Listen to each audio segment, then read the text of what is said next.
I think the house is alive. There's a consciousness here.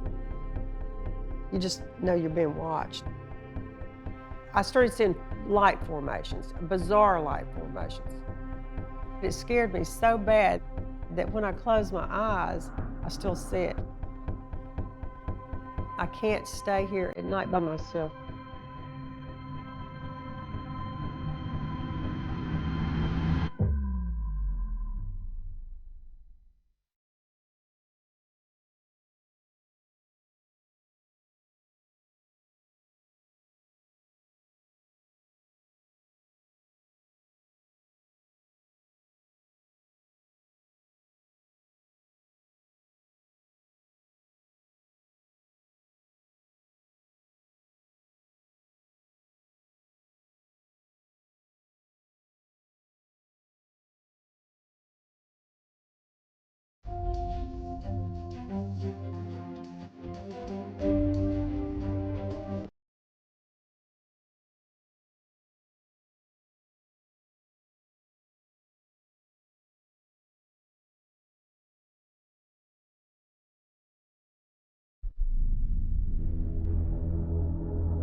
My name is Alice Jackson.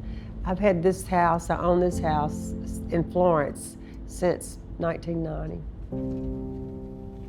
In the last 2 years, there's been a lot of interest in the house. For one thing, it just makes it more comfortable around my neighborhood. I mean, now everybody knows about the house, and it's very well accepted. People are very supportive. They'll tell you their own stories about things, they understand your experience, and it's very positive. It resonates with people because obviously it's a universal experience to some degree. I mean, it's throughout history, there have always been ghost stories, always been strange stories. People could relate to the experience. I love my house. It feels peaceful in the daytime. I like to come in and read a book. I like to have my friends over. But it's just different at night. I mean, it really is. It's just different.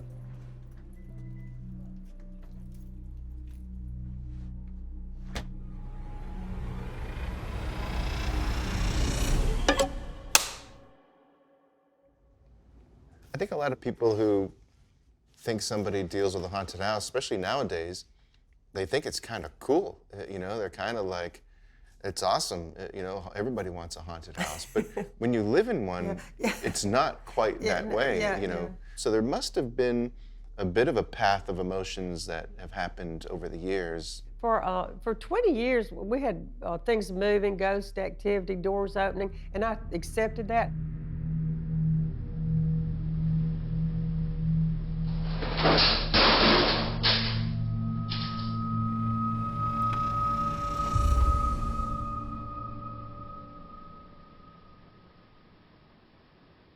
Okay, one more time, loud enough for everybody to hear. Can you please whistle one more time?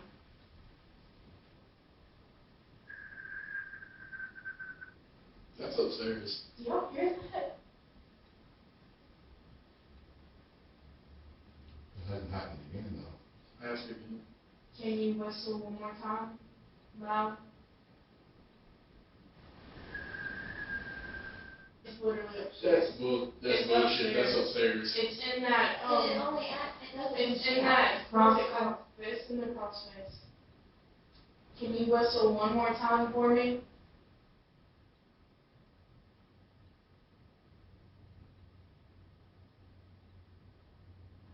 Come on, try to whistle one more time loud.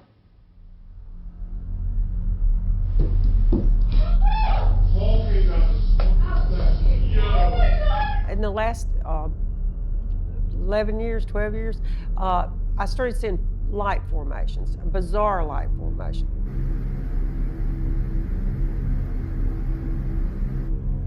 I remember that one primary time that I just said, that's it. And that was an area of a cylinder of daylight in a pitch black room, light that didn't diffuse. That was it. I didn't know if it was just a fluke that it happened when I was in that room, or if it happened because I was in that room.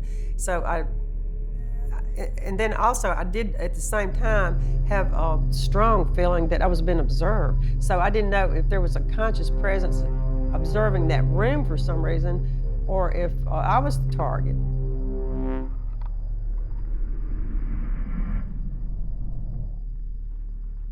It happened because I was in that room. So and then also I did at the,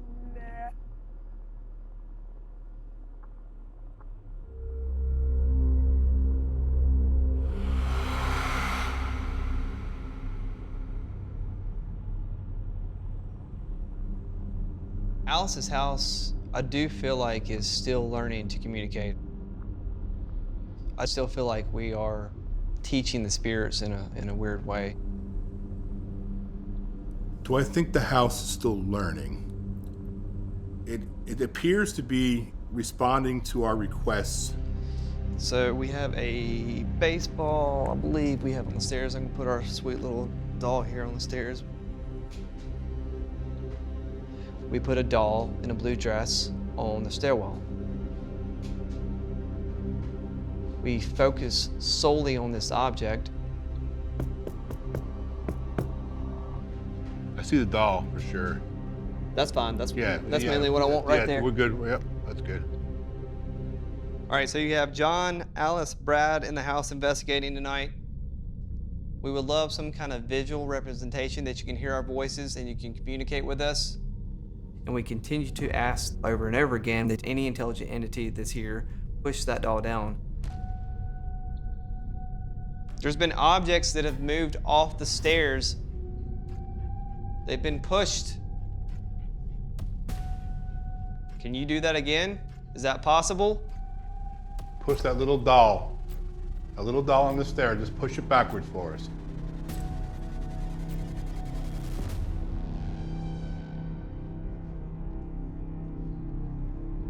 So we are verbally asking you to focus your energy on that blue doll. And eventually, amazingly, the doll fell. Every time I come, I ask that doll to fall. I do too. I know, and I was reinforcing it, and I said, John would love for you to have it fall even now or even more late.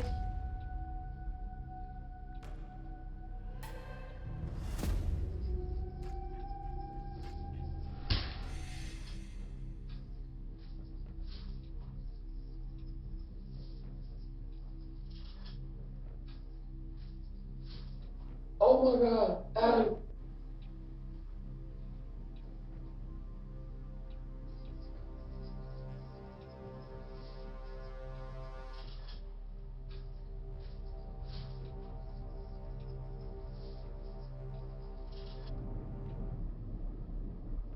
Oh wow. Oh wow.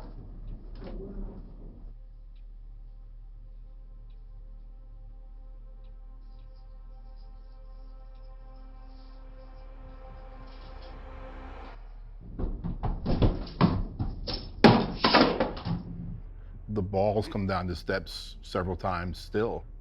And more recently, it actually seems like the ball has gotten more aggressive when it comes off the stairs, even to the fact where it'll actually pivot almost before it actually just falls straight off.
The keyboard's played by itself on command. the organ, the piano playing on command, responding with deep burst. That's been something that's been new. So if you want to walk over there and play that keyboard or play that piano, play it for us.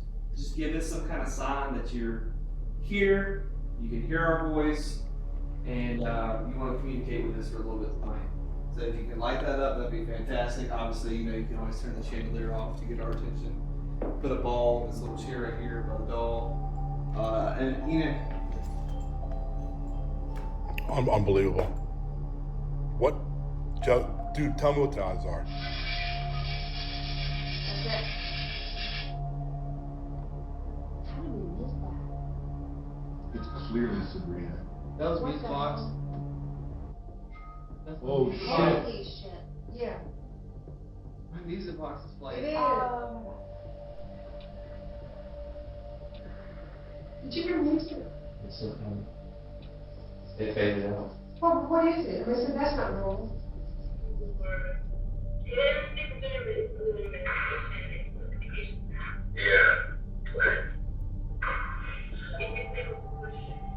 Oh, listen. Did you hear that? Dude, that freaking piano just played by itself.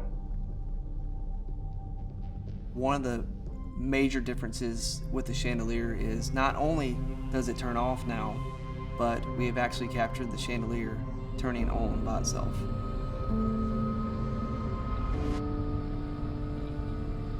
We've been asking the whatever's shutting that light off to turn back on, and that hasn't happened ever until recently. All of a sudden, it starts happening. Hey, I'm going to leave. Where's the lead now? Back tomorrow.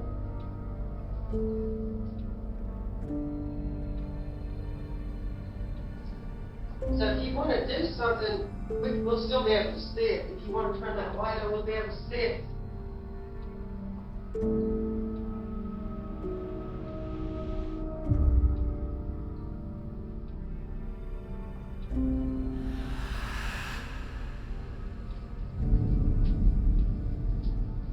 I think that when we put our energy into it and we can express the emotions that we have and how important it is, there's something in this house and these four walls on this land that's reacting to us, and it wants to help tell its story. How does it make you feel knowing that you have this beautiful house, but you literally have to live somewhere else? Yeah, I remember thinking, before that I might probably need to sell it because I'm doing the upkeep and, but I can't because I feel emotionally attached to it. Ashley, my daughter, died September of 2020, but I think I've processed it pretty well because she was very ill and I knew that she was dying. And we had time to, we even talked about it. We had time to express ourselves and, we had this, she said, I hope I die before you do because she said, I think you could handle it better than I could.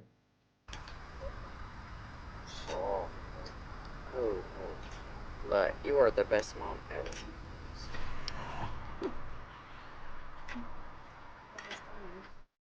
She had a lot of experiences, and so did I, and I really kind of hate that they're gone, except just in my own memory.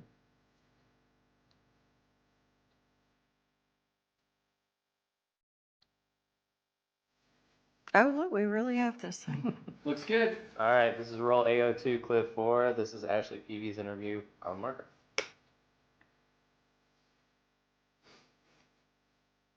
I'm Ashley Peavy. I grew up in this house, and my mom is Alice Jackson. Do you believe in ghosts? Oh, yeah. I do believe in ghosts. But I'm real conflicted. I can't decide if I am wanting to embrace this or wanting to totally reject it because it's scary. It is scary. All these things are, they're just not normal. I'm not really scared because I grew up here. I mean, I'm not really scared, but if something happens, then I get scared. What's my mom say? It's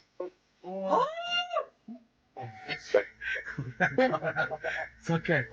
When I had John Joseph, my child, he was 6 months old, and we were sleeping in that bed by ourselves. This is the weirdest thing. Then he started crying, and so I came in this kitchen to get him some milk. And when I got to the kitchen to get him some milk, I heard this ballroom music in this living room, and it was like very loud, and it was just playing and playing. And my mother-in-law had come here, and she was upstairs, and I thought, when she wakes up, I'm gonna fuss at her for having that ringtone that plays all night long. But the whole time I was down here getting milk, there was ballroom music. When I got up in the morning, she'd not left her phone down here. Her phone was upstairs. But I heard that music. I mean, I wish somebody could find an answer. But I'm afraid of what that answer might be, you know. Ashley's passing, we lost her quickly, and Alice is so unique. She processes things differently than anybody that I know. I'm actually fine because I think I processed all that ahead of time, but I still think that life continues. And I really, when I visualize her, my natural sense is that she's perfectly fine. She's perfectly happy. One of the reasons why we decided to start calling out Ashley's name is because she knows what we do here as far as investigating. Ashley did grow up here. She loved Alice. And I mean, it makes sense. She knows what we did. She liked what we did. And of course, we did this with Alice's consent, which is very important. And the night we did that, we did get some strange direct responses from the organ over in the corner. We were respectful, obviously, and we said, Ashley, are you here? You know, can you give us a sign? You know, we would love to communicate with you, talk to you, let you know Alice misses you. And all of a sudden, the organ piano started booming, a deep bass hit. Ashley, this is John.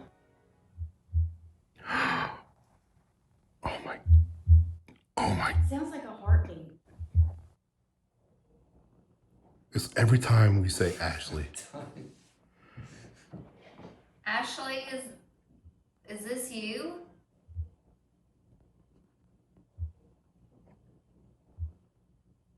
This is an absolute direct responses. I mean, it's unbelievable.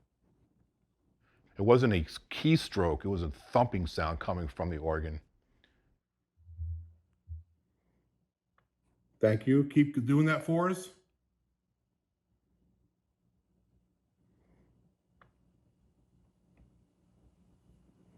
That's a direct response.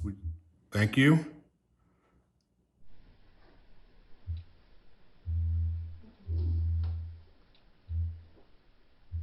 Turn your phone off, bro.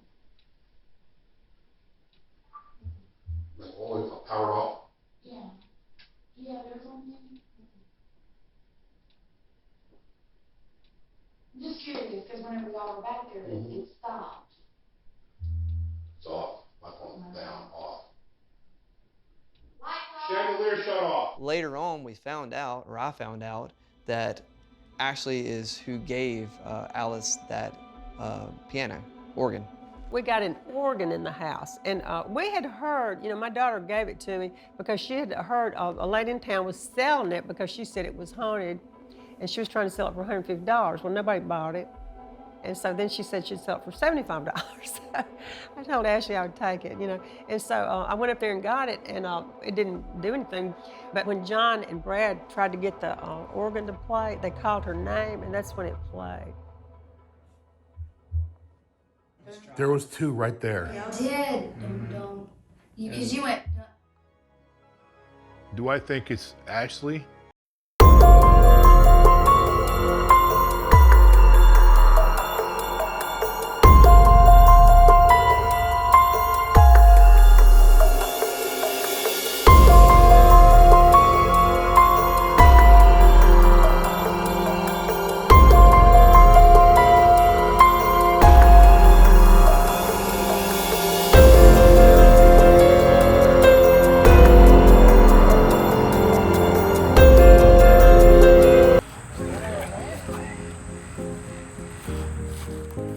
Obviously, we know that the land is probably the heartbeat of the supernatural things that are happening here. Say hello, John Buller. What's happening? John Buller's in the house. Sabrina, all you need is a beach and this. You're good to go. Amy Buller's in the house. Seeing the research tent pop up, it's cool because it's nice to have a base camp. It makes it easier for us to help document things in the house. So to see this tent, that's things we dream of being able to have access to as paranormal investigators. This is awesome. It's awesome. One of the most exciting things is the ground penetrating radar. Alice has been wanting to do that for forever. I'm Benton Smith with Century Mapping. We combine ground penetrating radar with GPS. We map underground infrastructure from cemeteries to municipalities, anything that's underground. If there was a burial, like let's say a body was buried in a shroud, body decomposes really quickly, leaving basically a pocket of air. Yeah, so, all right, so you see this? This could be just a change in the type of soil. I mean, it could be from, obviously we have a lot of clay here. But in your estimation, it would probably just be soil related and not like a man-made structure or a burial, that sort of thing. Not a burial. Okay. Not a burial, but I mean, could it be something that was man-made? Yeah.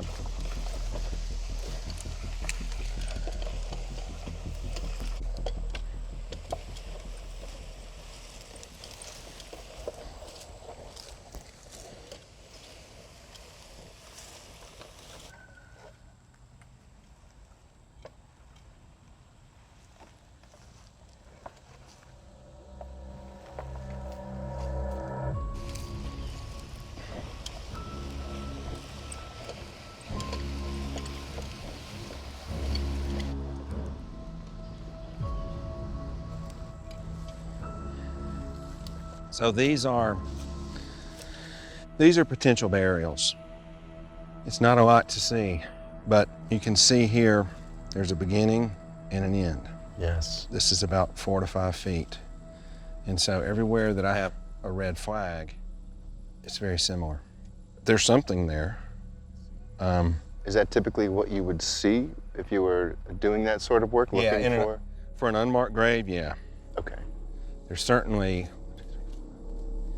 I mean, so far I've found 10 areas that some of them could be unmarked graves. Wow. Yeah. Oh my gosh. Could be. 10, huh? Whew.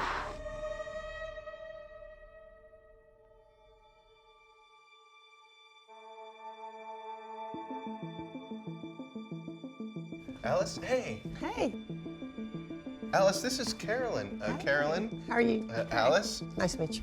So I brought in a geophysicist named Carolyn with background in astrophysics to really look into what could be creating that light phenomena, because a lot of things can be explained by what's happening environmentally and not something paranormal. I'm delighted to have somebody to tell that story to who would understand possibly. My name is Carolyn Strafe, and I am a geophysicist that specializes in near-surface geophysics acquisition and analysis. The ERI is a very useful tool because we already have known value ranges for different sediment and rock units. I could give some information now for Alice to hopefully be able to start coming to some sort of resolution of what is happening here. She gave us a lot of theories as to what could be creating the phenomena Alice is experiencing. It has to do with earthquakes and maybe even volcanoes and fault lines and blue shale that's underneath the ground here. There are different types of rocks that when you heat them or cool them, they will have a voltage. If you compress them, you get a charge onto them. Also, when you do different mechanical processes, they will illuminate. There is an actual scientific effect that creates light from rubbing quartz. And because we know that Alice has sand and shale underneath her home, there is quartz in sand and shale. So could something be causing some of these light effects that Alice is seeing? What if something is affecting Alice's house momentarily because of the charges in the ground that could be occurring? Having a geophysicist come do research here on the land is huge. I think it's very exciting anytime you have a person of science background that's willing to reach out to the paranormal side of things. You don't see that. At least I haven't. I haven't seen much of that at all in this field.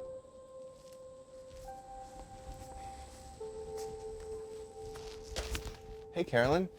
Hey. You said you had some information to share.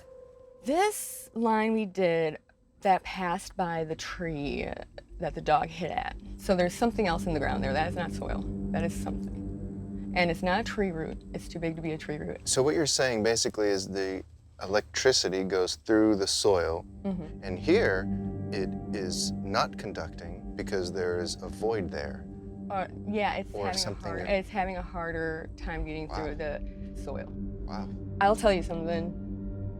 This is extremely similar to when I did an old section of a cemetery, and the body was no longer decomposing, so there was no longer any signature of the body, but the fill that was above the body was still resistive enough to be shown, which is what we're exactly seeing here. And there's now fresh soil on top. So that's a loose sort of fill, as if somebody had a shovel or something. It would be, yeah, where somebody dug something and then filled the hole back up. There's something going on there. This is great. Thank you for all this hard work. I think we may have to dig there and just see what is there.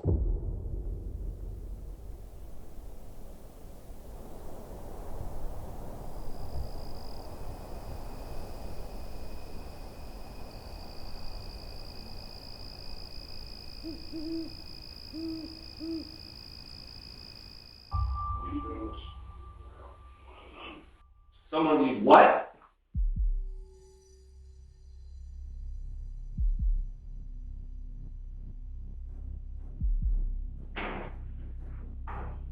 Copy that. Copy that. Can you get your camera up? Yes. Thank you.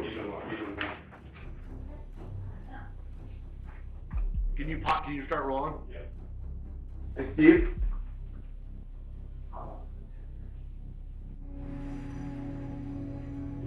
Here, we're coming up for it.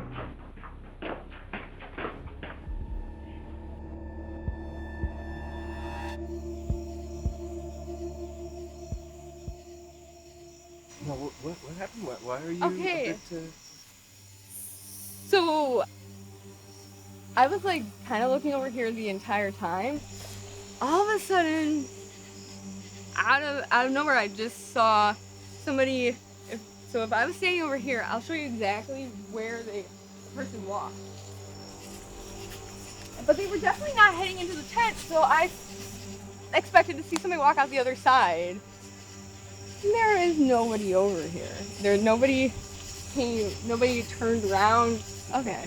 So you were... I'm just having this is just too wild. Sorry, yes, okay. So during your just research on your lines, you thought you saw somebody walking over here? And you came over and there's nobody here? And I just happened to see, as I'm facing towards this area of the yard, I saw somebody walking towards your tent. I mean, I don't want to put any more sort of, not fear, but I guess maybe anxiety into the situation for you, but there are many, many reports of an apparition being seen back here. The neighbor has claimed to see an apparition back here. We did have a psychic named Jill come here, and she drew the image of a gentleman that she saw in the backyard here. So the gentleman I saw, the thing that drew me to seeing this person walking for just a brief second was the fact that he was wearing white. But Carolyn came here as a total non-believer of the paranormal and had an experience that changed her mind. And she's honestly a little bit concerned that the science community is going to look down on her. They're going to raise their eyebrow. But, you know, that's scary for me because I wanted to completely explain a lot of the phenomena. So I could tell Alice, like, what you're experiencing is actually A, B, C, and D, but the geophysicist had an experience. We've had another person, Erin, who lived next door, grew up next door, who said she saw a full body apparition, not only in the same location as a geophysicist, but also the description was pretty close. A male in a white shirt.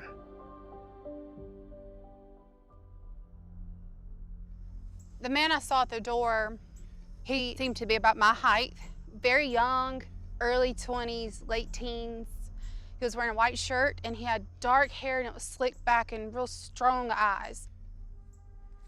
I didn't feel like a presence or anything when I was here cutting grass. It was completely sprung up on me. And he looked so real. He was looking this direction and I came around the corner and he turned his head and looked right at me and I looked at him and his eyes were so intense. It wasn't anything, the ghostly, fuzzy, foggy look that you think you see in movies and TV. He was completely solid. Erin told us the story about seeing the full body apparition on the back land. Yeah, I still remember that because I was at work and she called me and I mean, you could tell she was nervous, excited, and she told me, you know, such detail. I mean, there's things that I think draw us out there a lot, you know, whether it's the door opening or the EVP we got one time that said, "I'm in the woods." I think that we really should focus a lot on the backyard, and I think that's the heartbeat of what's going on.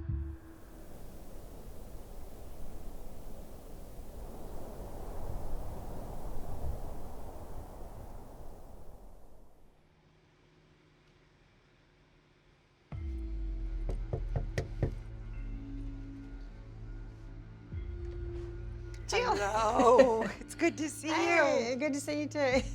I'm excited that Jill Morris, who came last time, is coming back because she did have a lot of accurate statements and intuitive things that were borne out by things that happened. There is a female that I'm not familiar with that has been coming here. And she brings with her a lot of music. Does that mean anything to you? It does. And I kept hearing music that almost sounded like a music box. That's exactly what we hear. She was standing, like I was here, and she was standing more towards the door, so whatever this area where the table is over there. And she was just twirling around, pulling all these beautiful lights in with this beautiful music playing in the background.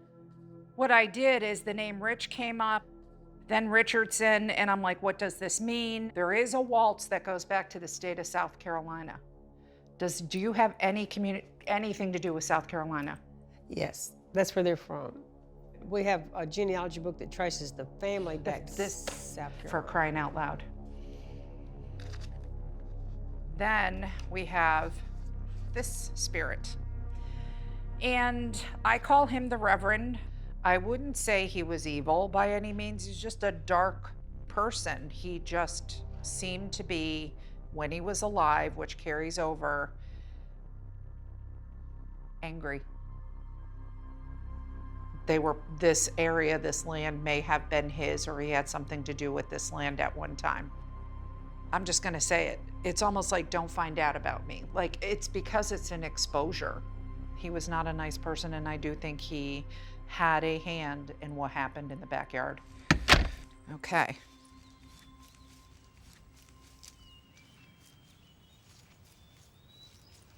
So this is the general area. I'm just gonna be honest. Mm-hmm. He was taken here. I think he was hung here. There was a debt to be paid, and he was killed. It's not that he stole something, and that's kind of what his message is right now, speaking with you, is to know he's not going to disrespect you. He wants people to understand he was a good man. But I think the reason he is really strong here is because this is where he passed. That's my opinion. But he tends to hang out here. Mm-hmm. You know, I don't work with psychics, that much, but my job here is to service the investigation, to service what Alice wants, to facilitate that. So if the team wants another psychic here, we're going to bring one in for them. And I thought it was important to make sure that is a psychic who has never been to the house before.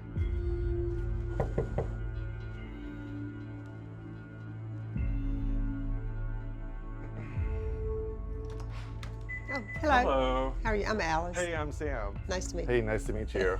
Come in. So, here we are. Yeah, so I'll tell you, like as soon as I came on the property, I definitely started having anxiety issues. So when it comes to my abilities as a clairvoyant and as a light trans medium, I've learned to kind of separate my emotions from the emotions of the spirits that I'm communicating with. So I came in with my guard up. I did feel not welcomed when I first walked up to the property. So I was feeling sort of the energy, the chaos. So what I've been picking up on for the past few days is there's an older gentleman who wants to communicate. And he definitely is the type of person that very cranky. So when I was coming in, he was like basically telling me to get. Mm-hmm. And this is my land. This is my land. And I think that we're going to see on the property that there's definitely signs that he was on the property. This was not his house. His house was out back. Now he has stuff in the back. He has secrets in the back. And I hope that we can maybe uncover those secrets, but he's hiding something. Whoa. Well, I can see if anybody's tried to stay in this room, like why they wouldn't want to stay here. All right, I'm gonna go there. Okay.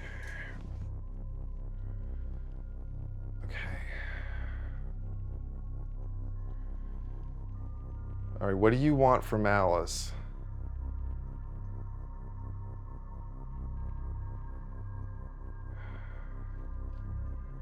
All right, I'm seeing,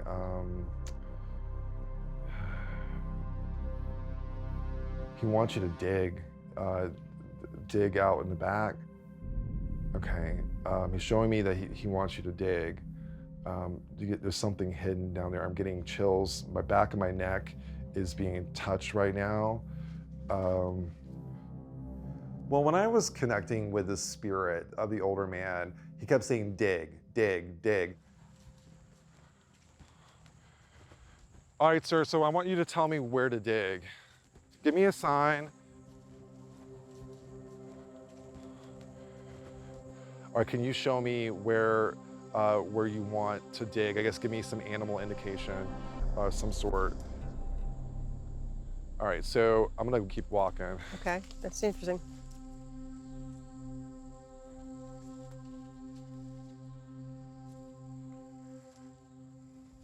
All right, so I'm getting a flashback to someone getting like an attack over here. So there was some kind of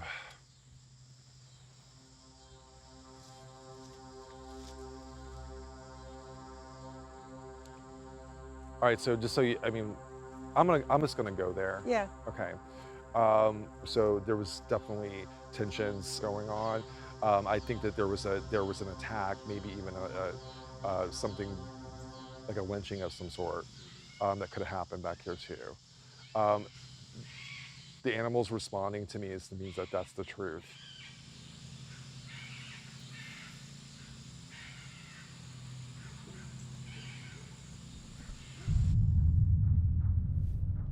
Jill. Nice to meet you, Sam. It's nice to meet you, Sam. So you've had a chance to kind of get your own vibe, what's going on? I feel like that the land is stained with blood. There's something out there that we should probably investigate. I am hearing a really super pitch high frequency. Oh, me too. Okay. Yeah. So have you ever heard that before? I know you said static, and I've heard that here before. Yeah, I heard, when you said you heard it in that back room, I did too. You want to go check it out? Yeah. Be careful, because this is new for me. And see, it picks up in here. Yep. Okay, so this is new. And I was trying to get my bearings. It does seem over the bed. Yep, it's over here. It's over the bed. It's like super loud over here. Over there, yeah. I will say this thing wants to attach to one of us. There is a male, and that's what he is trying to do. And it's odd you say that because I get it right outside the house. Whereas the last time I was here, he was in the house and he was very unpleasant. Right. Was he the murderer? Do you think that he's the one that I committed the think murder? he had something to do with it. And spending, what, a couple hours out in the back really gave me a good chance to pick up on there is a spirit of an enslaved person. Oh my gosh, okay, you're right. That's what I was picking up too. So it is something. You actually said lynching. Yeah. Yeah, and that's what I picked up on. And there's a, I'll show you that. You did?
This is good, Alice. I feel Yeah, good. yeah, it feels Wow, wholesome, healing. Healing, that's Yeah. it. Mhm.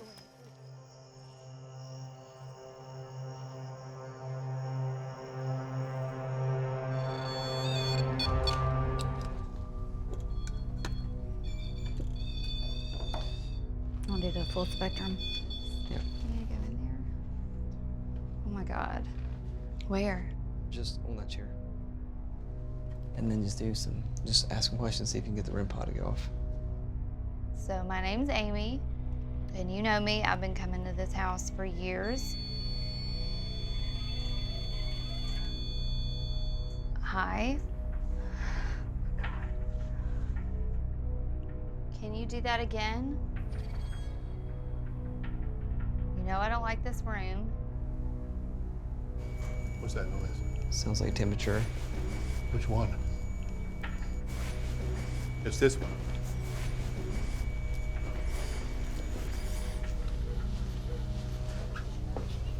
Are you the spirit who made all that light happen with Alice when she was in this room? Put this one there. I know it's a lot we're asking of you, and it takes a lot of energy to be able to communicate. But I really want you to try really hard.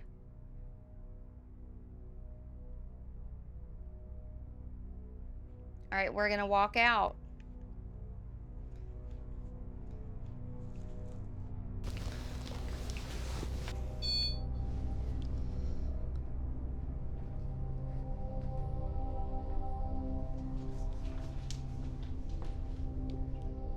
So Alice is here with us tonight, and I know y'all really like having Alice come in.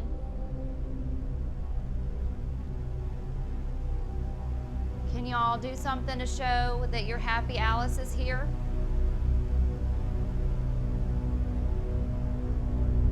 What we want to do tonight is engage with you and understand who you are, what your name is, and why you're attached to the house and the property.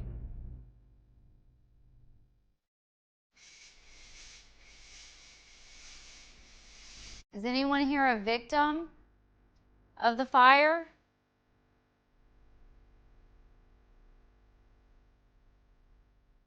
Are you buried on this property? Do you remember the fire in this town?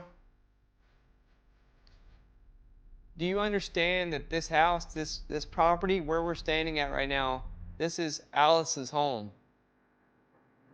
You're not supposed to be here.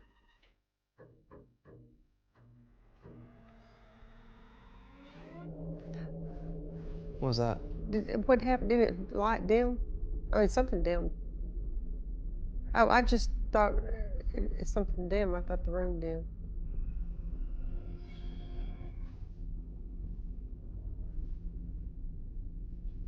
Alice, they know your voice better than anybody, so anything you have, ask, just...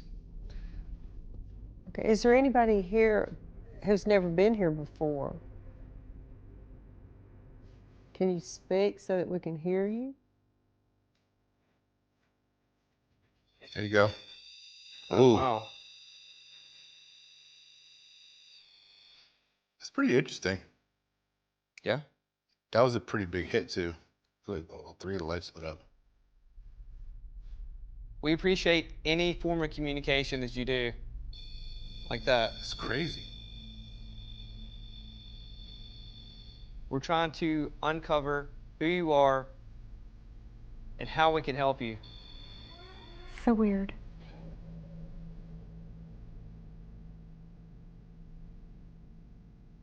Should probably all sit down. Alice? And it's interesting that it's not going off now with Amy right next to it. Walk over there again.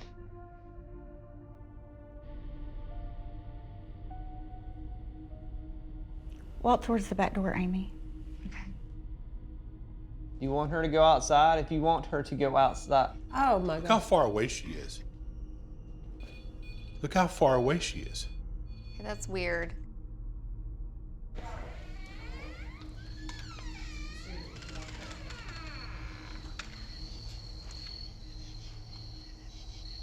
All right, let's transition. Let's leave this here. Let's leave this REM pod here in this chair, and then we'll take the full spectrum camera and let's head out the backyard.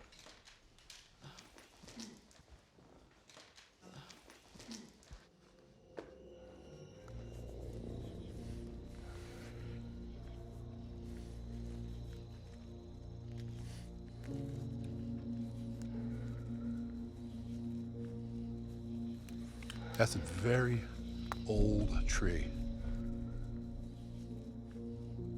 I thought I was right there.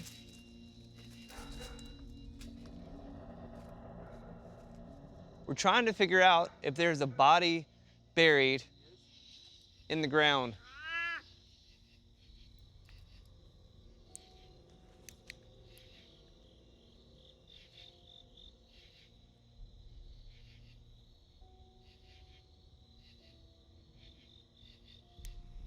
If you're buried here on the property, can you come up to this device and make it light up? Why is that cat digging?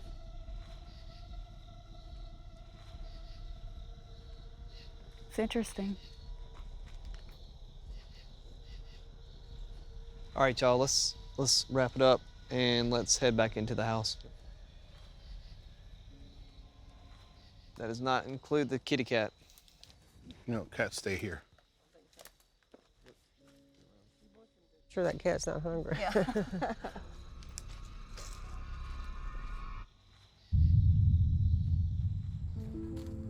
So guys, all of these red flags, right? That red flag, the red flag, see them? Those are all spots that the ground penetrating radar detected that there could be individual bodies or burials. Really? Yeah, yep. And even there, that red flag right there. Now, the geophysicist found spots right here. She said that there could be a body. Oh my here, goodness. Right here. So, just when it hits me, the bodies is the most intriguing thing to me, but it's crazy. So you're telling me that each red flag is a potential body? Yeah, yep. We had a geophysicist come here, and she marked some places that she thought were possible burial sites. We had ground penetrating radar come, and he marked places that he thought were possible unmarked graves. You know, doing research with Mary Alice, It does seem that this property could have been part of, all of these properties, honestly, part of the original graveyard, and that everything else was moved, but they just left the bodies.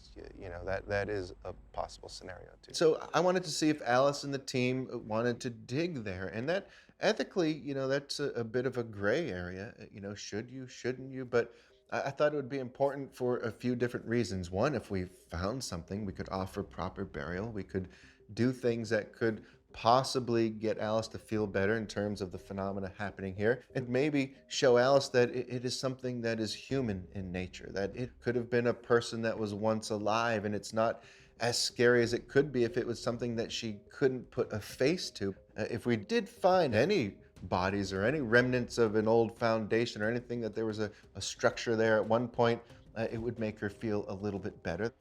If it's bodies that's more modern, there's a chance there may be buried with personal items, and a metal detector could possibly pick up buttons or rings. It's just an idea. No, that's a good idea. Actually, that's a great idea, because if you do find artifacts, right, like anything that looks like it would belong to a family, we can use those items as trigger objects. Here's what we need to do: get the excavator over here so we can start getting it into the ground. And Alice, I can probably use your metal detector. Yeah, you can. I still have it. Okay, beautiful. Brad will get you metal detecting, and I'll go get shovels and gloves. Let's get it. Yeah, let's get started.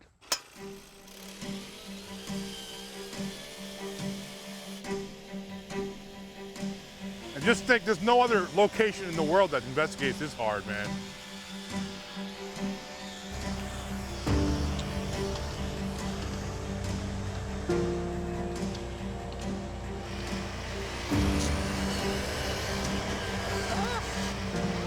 Hold on tight. Right.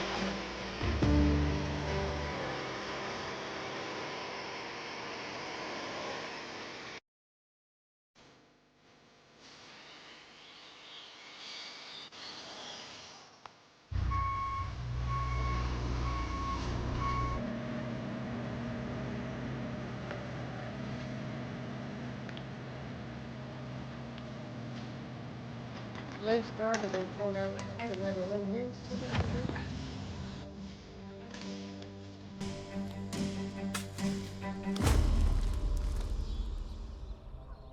Even though I've lost the house to my personal use, I do feel like I've done the right thing by just opening it up to investigators. I feel like at least, you know, somebody's getting some benefit out of it, which will be justified in that something really will be found.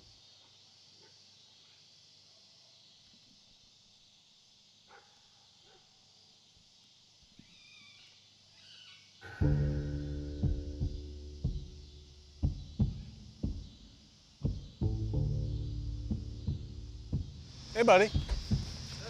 What's up, man? Hey, man. How's it going? I've known Dustin for many, many years, and he's a great investigator. He's a good friend. He's one of the most kind people I've ever met and worked with. I'm Dustin Perry. I'm a paranormal researcher. I've been investigating for about 24 years. I've traveled internationally. I've had opportunity to investigate in 27 different countries. The first impression of arriving at Alice's house is it's very unassuming. But I've learned over the years, the places that look very unassuming often have some interesting activity going on. Dustin Perry. Hey, Alice, how are you? How are you? I'm very well. I like to hug people. Yeah, How's it going? Yeah, this Mississippi. What do you take? Alice's house is very unique in the fact that there's no other place like it in terms of the amount of time it's been allowed to be investigated. For me, the paranormal is really a spiritual journey. However, I try to look at things scientifically to disprove and also to offer evidence so people can understand.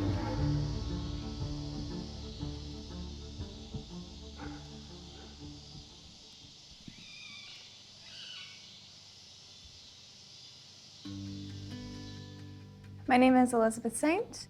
I have a background in electrical engineering. I've been investigating the paranormal 10 years, but it's always been a part of my life. Hey, how's it going? Good, how are you? Good. I'm good. Thank you. Elizabeth I've known for quite some time. I've actually never worked with her, but I know her background in electrical engineering. I know that she likes to build equipment. So I thought it was really important to have somebody come in that can build equipment and tailor it to certain experiences, to certain types of phenomena. Having a background in electrical engineering has actually been really advantageous when I go on my investigations. Hi, I'm Alice. I'm Elizabeth. It's nice to meet you. It's great to meet you too. Come here. You know, I look at things a little differently. Like, it's exciting when you have an experience, but there's always this side of me that is looking for another explanation. I don't know a lot about your equipment and electrical stuff and all that, but I think it's fascinating. I would like to see how it works and see what you get. I think it's great that Alice is open to the possibilities here of what could be going on. You know, a lot of times you go to a residential location and they already have it in their mind what they think is going on. It doesn't leave a lot of room for finding out real answers. They're so wrapped up in the idea that this is the haunted place and this happens and that happens, and you can't possibly show them anything else. Where here, Miss Alice and the team just want to know what's causing these things. Is it natural? Is it some supernatural phenomenon? Or it's nice that it's not like there's a portal, there's a demon, and like, you know, it goes down that road. Here it's not like that. People are just so excited to get the evidence, and I am with you 100% on that. Like, I am also very excited. But let's have it be real so that we feel better about the work that we're doing in this field. So this has an accelerometer inside. It pretty much is a sensor that monitors any movement.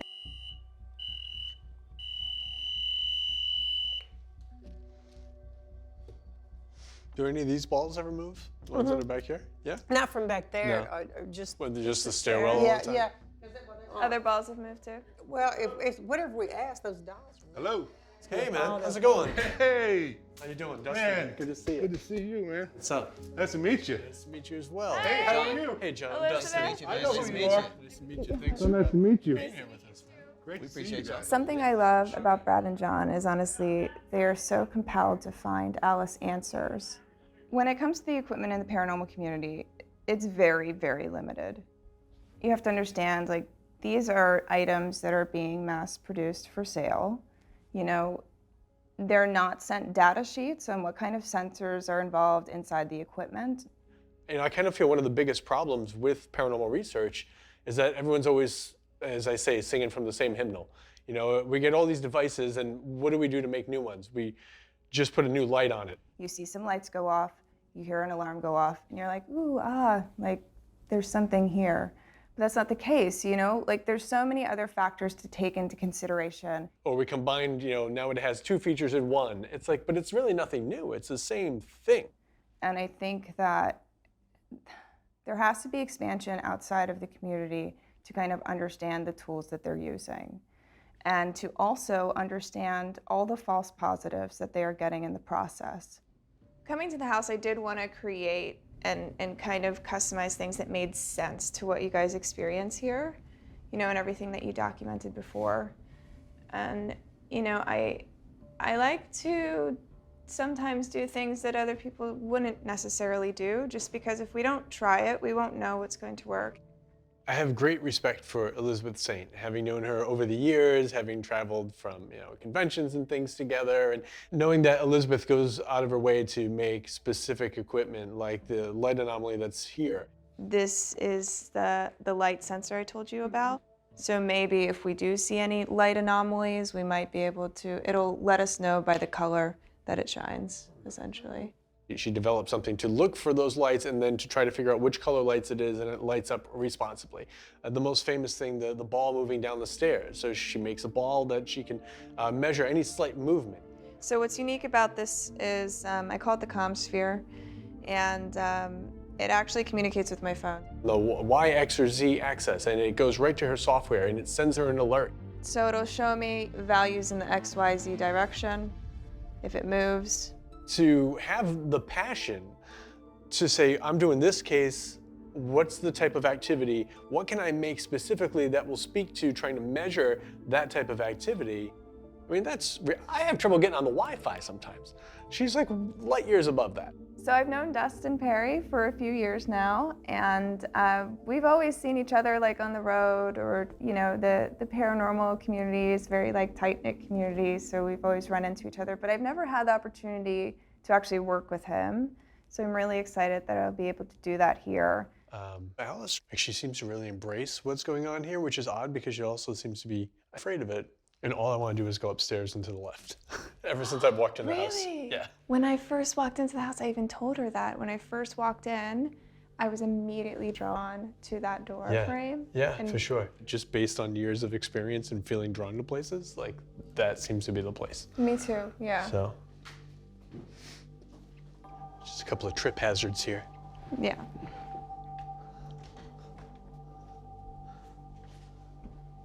It's interesting too, because we have the 3 mirrors, like you said here, and then there's another right there. I was just trying to think for light purposes too, but if the door's closed, she does have this, what, is this a balcony area?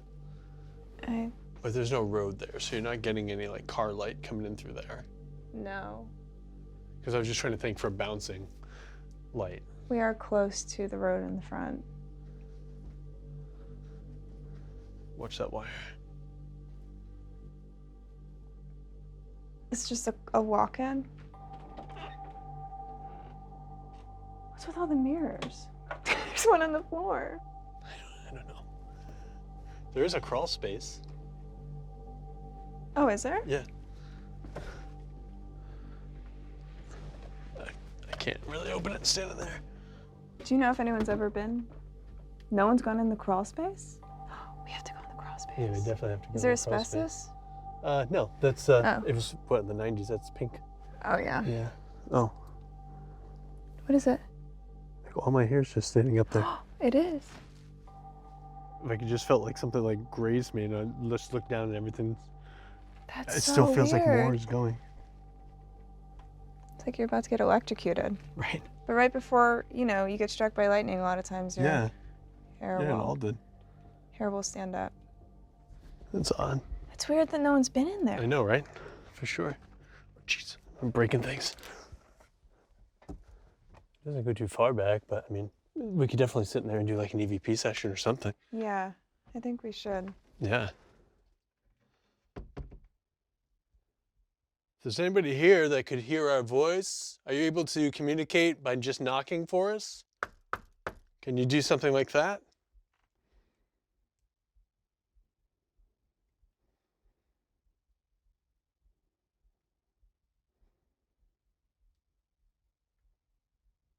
How about in here?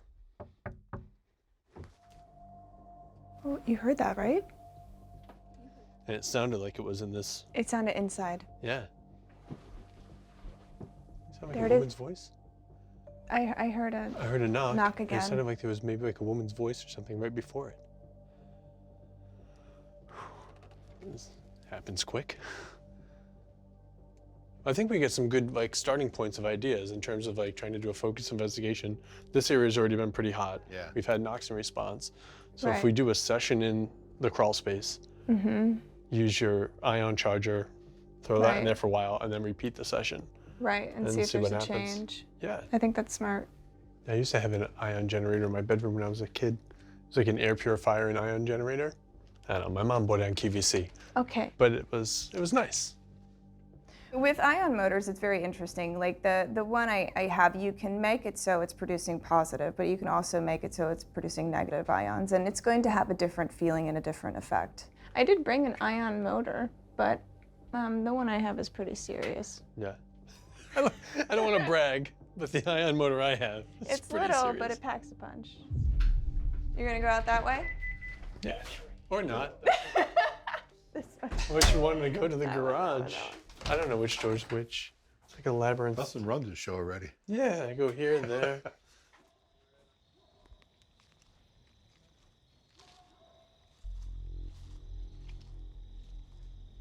What's all this? You guys digging out here?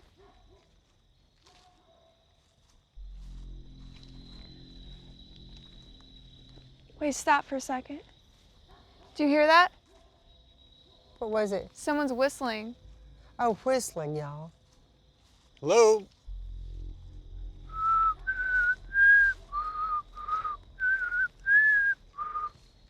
That's what I heard. Let me There, get. there. You don't hear that? I heard it. You did? Yeah. It was the same tune. Yeah. That's so weird.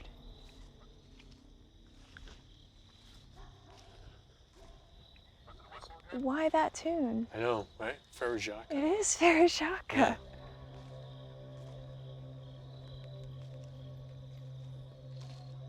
Is there something moving back there? Totally It noise sounded to like my someone right. was walking. There's something just ran across there. I saw something go like straight across. Was it a real person or Oh man. I heard a woman's voice over there a couple times. You know, Alice, one thing I will say though, despite all the kind of touch and go little bits of activity, even inside, like, I don't know, for me personally, I don't feel anything that feels like threatening or, No, I or don't angry either. in any way. My neighbor said she said all these vague things, like thinking she sees people, she gets up there, there's nobody there. There was no readings like out here, but out here we had the strange whistling. Yeah. Sounded like people were having a conversation back there. Also a female voice. We heard like footsteps, it seems like.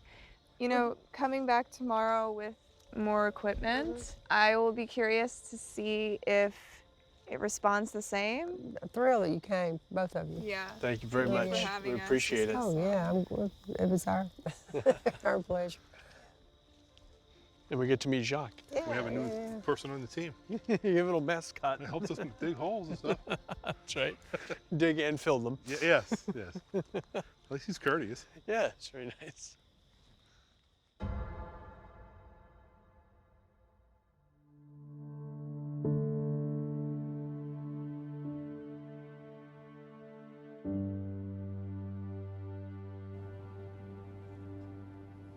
Florence, a small town in central Mississippi. Maybe you've never heard of it. It has history, some dark history as well. There were outlaws here, bad men, charlatans, those who would steal your money, those who would take your life. And like most good stories, the story happens long ago in a place far away, western South Carolina. A lady named Nancy Lusk. Her middle name was Agnes, and I believe she actually went by Agnes. She was born in a time of war. She came of age in the events leading up to the American Revolution. She was 19 years old. She married a man named William Steen. William Steen will actually fight in the American Revolution at the Battle of Kings Mountain. So about 1810, William decides to take his family west into the new Mississippi territory where the land is rich and fertile. During this interval, one of his mules comes up missing. So he goes out looking for his mule, and he never returns. It was believed that he might have been killed by the Native Americans who still claimed this land as their own, but nobody really knows for certain. But nonetheless, he never returns, and so Agnes is now the matriarch of the family. And she and the rest of her grown children push on and complete the journey. And they settle here. And since they settled, first settlers, it becomes known as Steen's Creek. By the turn of the 20th century, this area has been known as Steen Creek for a while. And there's a new rail line coming through. They're going to build a railroad track from the Gulf Coast up into the capital city of Jackson, a few miles north of here. One gentleman, Mr. Ellis, will donate the land for the depot on one condition, and he wants that depot named after his wife. Willing to take the free land whenever they can, the depot is actually named Florence Depot rather than Steen's Creek. Most of American history, and again the history of the world, it's been a man's world. The men take the credit, enter the kings, or there's soldiers, there's the ones that go off and everybody raves about them, but back there behind them, in the shadows, there have always been the women. Making sure the farm is still running, making sure there's food still heading out to the front, making sure the hard decisions are being made. The hand that rocks the cradle rules the world. And now, it's 1905, we're going to give you a city. What are we going to call it? And I suspect, I don't know if it's certain, but I suspect by this time a lot of people had started referring it to it by the name of the depot, Florence, and the city of Florence was born. Founded by a woman and named for a woman.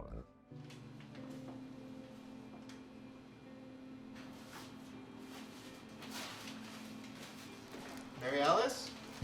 Hi. I have these for you. Thank you for making time to meet with us again. We've had really incredible researchers do a deep dive with some of the STEAM history. Florence has one. C. Ellis, that's the And one that they found some old photographs. gave the land to the railroad company. The Steen family is the Steen name is a very, very well-known name in the Florence area. In fact, there's a lot of streets named Steen this, Steen that, Steen Creek. Do you think Mr. Steen or Mrs. Steen has anything to do with the haunting here? I don't know if the Steens have anything to do with the haunting here. We have had some EVPs with Henry.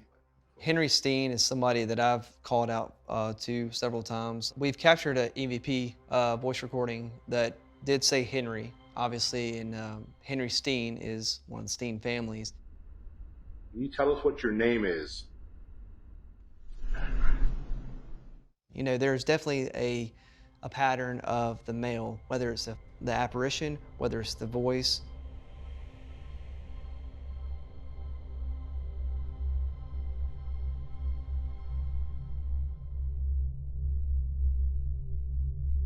Hearing Henry kind of validates and kind of puts things in to perspective.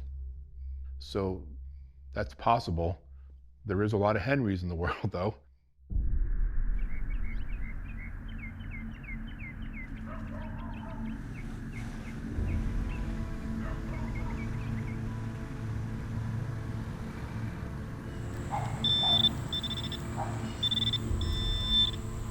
That's interesting. It's not metal, but it's fabric of some kind. So, I found this while the detector picked up some metal. What's interesting even more to me, this looks like it's some kind of fabric. It's really sensitive. Oh. Oh, yeah. It's hard to tell. That's Yeah. I'm gonna get a little pussy back. Yeah. Be very gentle with it.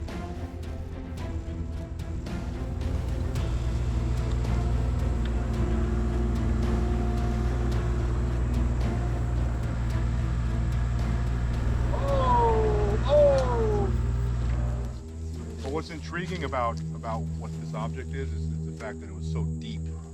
What does it feel like, plastic or poly or? Oh, it's even got a.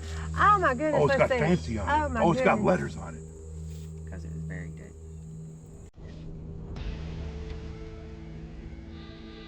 It's right there underneath. Here you go, Sabrina.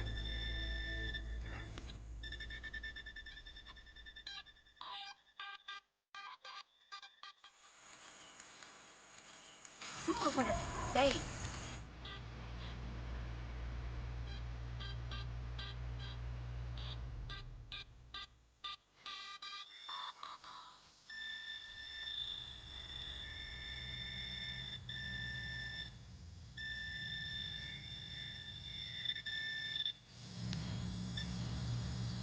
That's weird.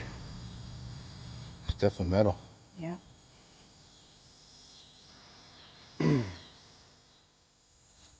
Oh boy. Is that jewelry? I think so. It might be a ring.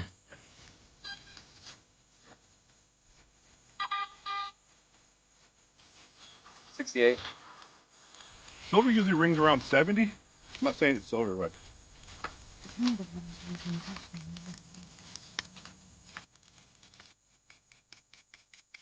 Odd shape.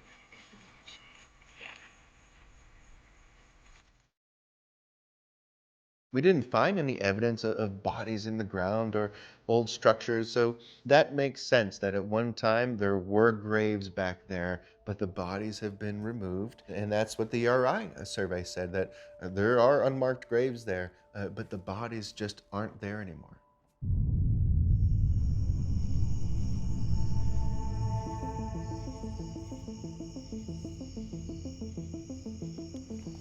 I set up some environmental sensors for us. And I'm going to be monitoring temperature, pressure, and also I do have a magnetic coil that I've wired up to an amplifier. And I just put it on the walking stick. I felt like there was. Atmospheric data has always been really important to me on any investigation I do because I have found correlations between a change in the environment with paranormal activity happening. I'm not saying that that's a ghost, but what I am saying is that there are weird, interesting things that sometimes take place when you see a dip in the data. And I always find that to be fascinating. Ta-da! We look great. Oh my gosh, I'm crazed. All right, so I brought a theremin, which is an old school instrument. So if we could wire the door, but we're going to extend the range of it, right? Yeah, so I think by extending the antenna out, and since we both, when we first arrived here, we were drawn to this door frame. Yeah. So I think that by creating a threshold, so if any subtle energy comes in, the hope is that it sets off the theremin. Right, that'd be great. So we're just wrapping the copper wire around the pitch antenna of the theremin here. So this would be normally how you control the pitch sound, by moving your hand closer. Completely experimental, not sure if it's going to work, but if it does, I would be really interested. Just good to continue to try new things. So, now we'll see. Yeah, so now it's working. Because normally you have to be touching that. Go in the door. Oh. No, You that heard time that, it right? worked. Yeah, that time it worked. That worked. So it's building Yeah. up and getting the whole thing Yeah. now. Yeah. Oh, see, All right, you can hear it? Yep. That's a lot of fun. Oh, that's so fun. I love science. I like it. That's great. The science community isn't open to the idea of the paranormal. And unfortunately, the paranormal community isn't viewed as, it's not taken seriously. That's the problem. We're just not taken seriously. I've always thought it was interesting that for some reason people think science and spirituality have to butt heads. You know, the fact that research scientists would be afraid to speak to somebody about something of a spiritual nature or paranormal nature, I think shows that divide, and that divide is a problem. I would love to get to a place where the field's taken more seriously, because not only do I think the paranormal community is missing out, but I also feel like the science community is missing out. Do the initial run in here? Yeah, I think yesterday when... I got too close to it, sorry. Oh, okay. But this is interesting, because if something... This doorway seems to be an active spot, so if something decides to walk through here, we should be able to hear it. So we're going to do an experiment. All right, very good. So first, we're going to do an initial session. Everything's beeping. Did you touch the door? No. Hold on. I have to keep an ear out for both these things.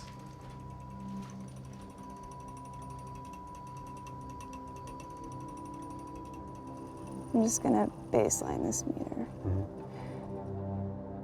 Hello, this is Elizabeth and Dustin. If you're able to communicate with us or maybe let us hear your voice, we'll try to speak into this device here.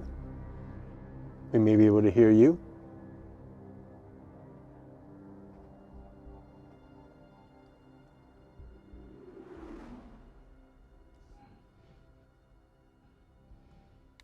Dustin, to the team out in the tech tent, can you see if anybody is walking in the DVR cameras downstairs?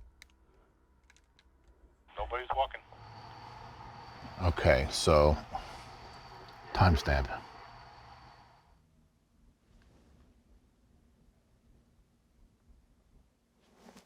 You hear that?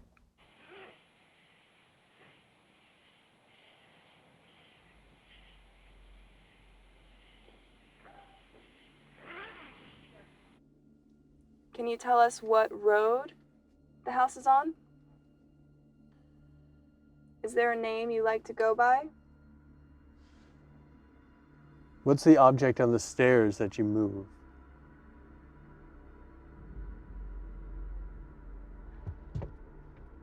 Play it out here. All right.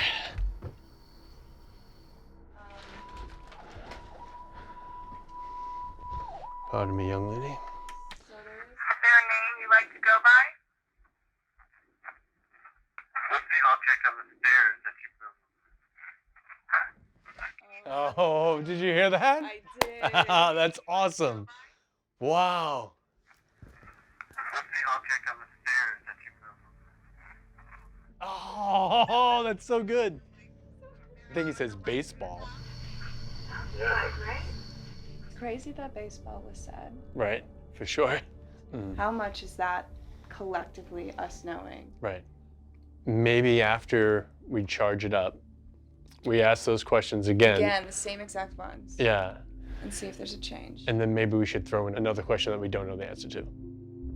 I did bring an ion motor that actually creates and generates its own positive force field, but it's a pretty serious one. Could be potentially dangerous. I don't know. But I want to change the environment. I want to see what it's like before, and I want to see if you induce anything else in the environment, if that also creates change, if activity increases. Smell it. Can you tell me what street this house is on? Can you tell us the name of the woman that lives here, the woman that built this house? Can you tell us what's going on with the lights inside this house? What is the object on the stairs that you move? There are two gentlemen that have investigated here for 12, 13, 14 years. Do you know either of their names? Can you tell me what street this house is on? Can you tell us the name of the woman that I think it says White Road. Can you tell me what street this house is on? Yeah, it says White Road. What street this house is on?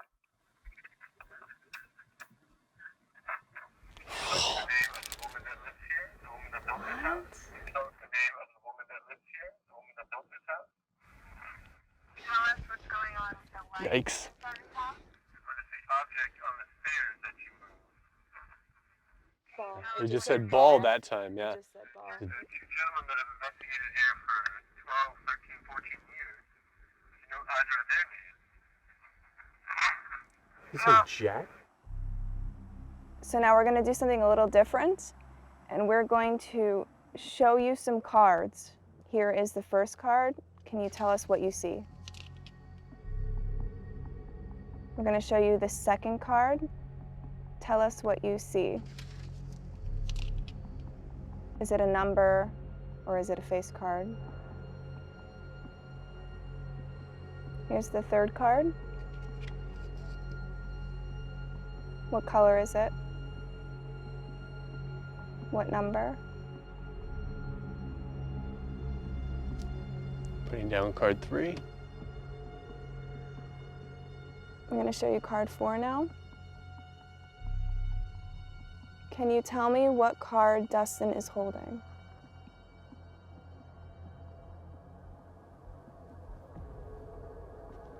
Putting down card 4. Here is the first card. Can you tell us what you see? I'm going to show you the second card. Tell us what you see. I think he says it's 4. Card. What color is it? What number? 6. It literally said 6. It's crazy. I'm going to show you card 4 now.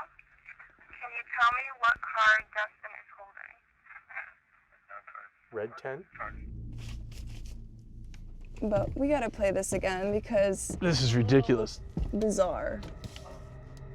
I've never had a communication response like with this blind study thing that seemed to go that well. No, but let's back up for a second because it wasn't just that. Like at the end, we re-asked the same questions and we got clearer responses. Answers. Oh, crap. Yeah, White Road, Alice.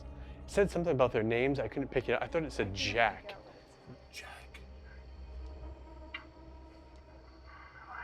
I heard White Road and heard Alice. Oh, they did? I heard they got White Road, they got Alice. Like, bro, damn, that's where I live. I mean, damn, that's getting personal. Here's the third card. What color is it? What number? 6. Yeah. That Red- you hear very it says clearly. Red 6, 6. They say 6. Getting direct responses to the card as Was it, I wonder if that was right. Here's the third card. What color is it? Red 6.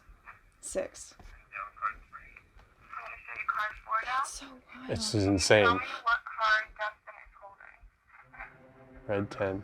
But you don't really get the impact of it because it's like, you know, there's a conscious being, invisible conscious being in your room.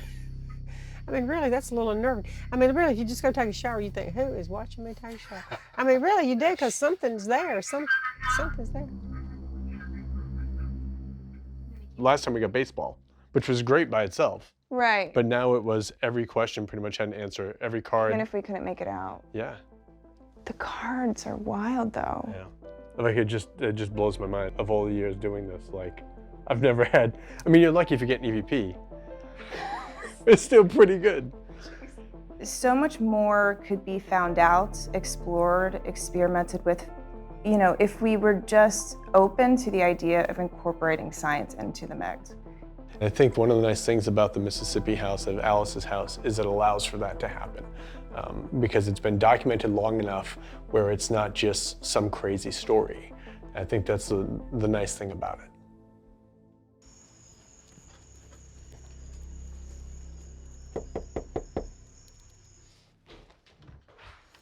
Hello. My name's Lori McDonald. I'm a certified clinical hypnotherapist at True You Hypnotherapy in Sacramento, California. So you tell me where you want me. So my purpose in coming here is to facilitate a process that will allow Alice to feel that sense of ease and to be able to take possession of her own home.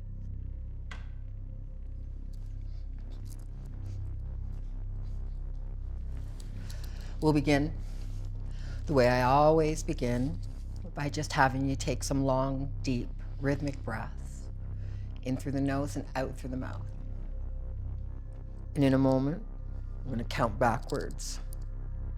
10, 7, twice as deep now on 5, on 3, 2, and 1. We're going to go back to a time when you awoke and saw a very specific light. See that now. It came on with a flash in an instant. Just totally unexpected. Everything else in the room is black, total black, very black. What if it turns toward me? What happens? I mean, and what is its purpose?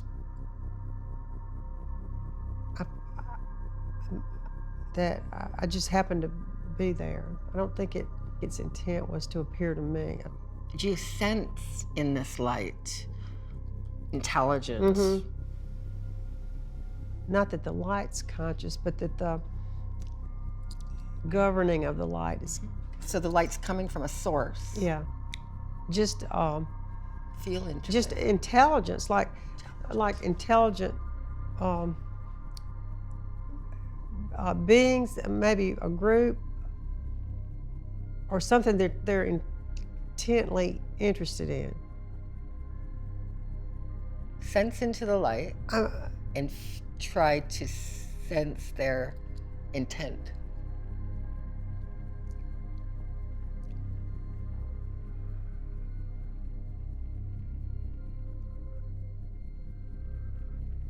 Whatever they were doing, it seemed very important. It's like they were all gathered around, observing something beneath the earth. Who's the outcome important to? To them. To them. And is there anything else about this particular light that we need to know about, or you're pretty comfortable? Yeah, I'm Yeah, I think that the light was just a means, that there was no particular meaning. I'm very, very happy to hear that, because you are removed from it. From this moment forward and for the rest of your life, removed from it. Through eliminating fear, we're opening up other avenues of energy like curiosity, and that's much healthier and puts her in a place of personal empowerment. So I want you to take a really deep breath now. Just really exhale. And I want you to really feel how good it is to know that you don't have to be afraid of that anymore. And let it all go. And how does that feel? I do feel separated more from it. So coming back now on 1, 2, taking a deep breath on 3, wiggling the toes on 4, eyes open 5. Okay. Very good. I mean, the ultimate goal here is to get Alice comfortable in the house, to get her to stay here. It'd be awesome if she could live here full time, but right now she's not living here full time. Obviously, she won't even sleep here alone at night, but I want to take it in steps if I can. If we can get her in the house for a night, and then maybe that one night will turn into a few nights. Then maybe the few nights will turn into a week. That week becomes a month, and now she's in the house full time. Tonight, anyway, I wanted to get your feeling on the house and on where we're sort of at. Well, we spoke to the team, and they're on standby in case you're okay with this. But we are wondering if maybe tonight might be a night you might be willing to sleep in the house. You know, I've actually been thinking about that since the hypnosis, because for some reason, it wasn't what I expected. I expected that I would have to relive that experience, but it wasn't that at all. It was actually getting out of that experience. And so I feel like I can watch it from a distance. Oh, that's interesting. Yeah. I'll sleep with my flashlight, and I'll try to do it. You think you really? I think that she knows that this is the first step for her to be able to live in the house and be able to be here full time. I don't necessarily think that, the activity is gonna fully stop. And if we weren't able to ever get her back inside the house, I wouldn't consider that a failure. She has so much more confidence, and I think that that's a major stepping stone.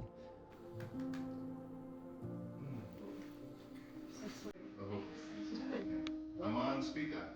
Oh, you're so sweet. Thank you.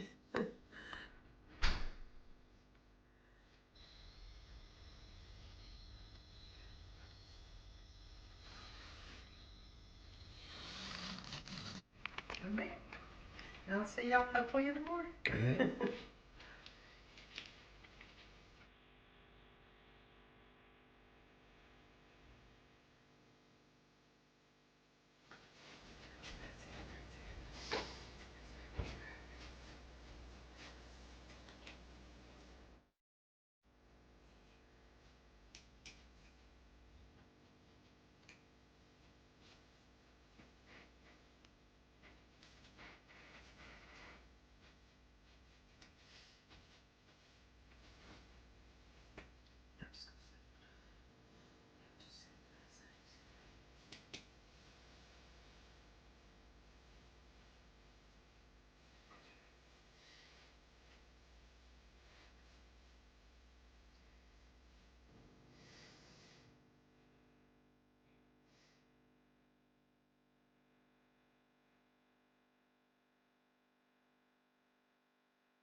Oh, yeah. Oh, the camera was on top of there.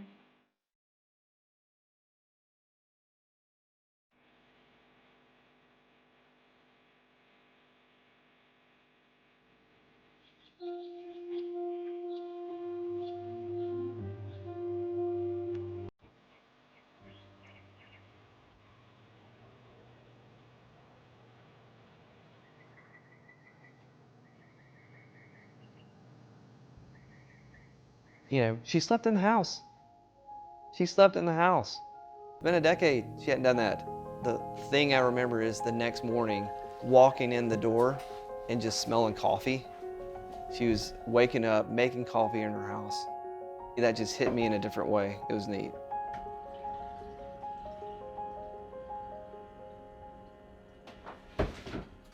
I think it's a natural response sometimes to be afraid of what you can't explain. You have a right to have your feelings validated, but you also, if you truly want to understand that fear, you have to explore it. You have to walk through that fear. You have to confront your fear.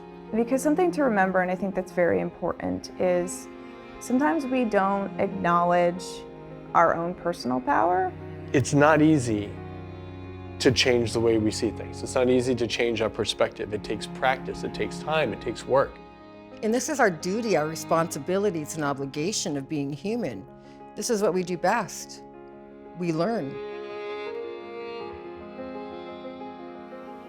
You know, Shakespeare said, "To thine own self be true, and then thou canst be false to any man." To your own self be true. And it would have been against my own truth to have moved out or to sold it.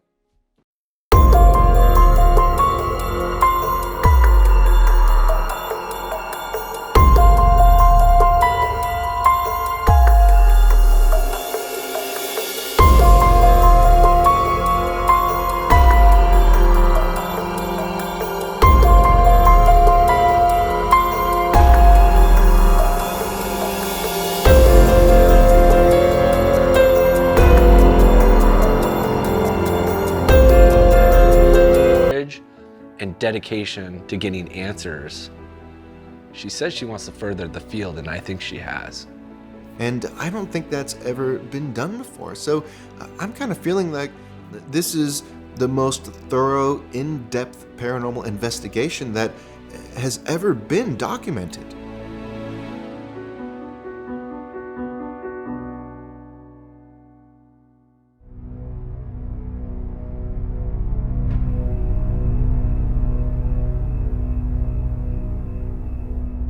And I say when, not if, because that carriage will come down. You can mark my words. I've been saying it before you guys even got here, and you're gonna hear it now.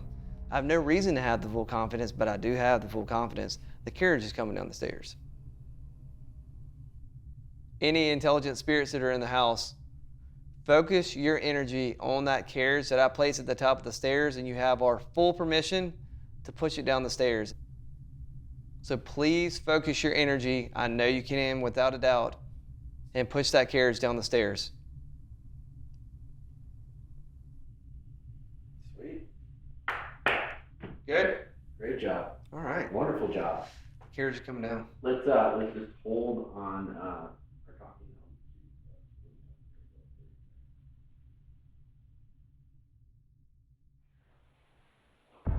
All right, I'm gonna arm it, so we'll get out of here. All right.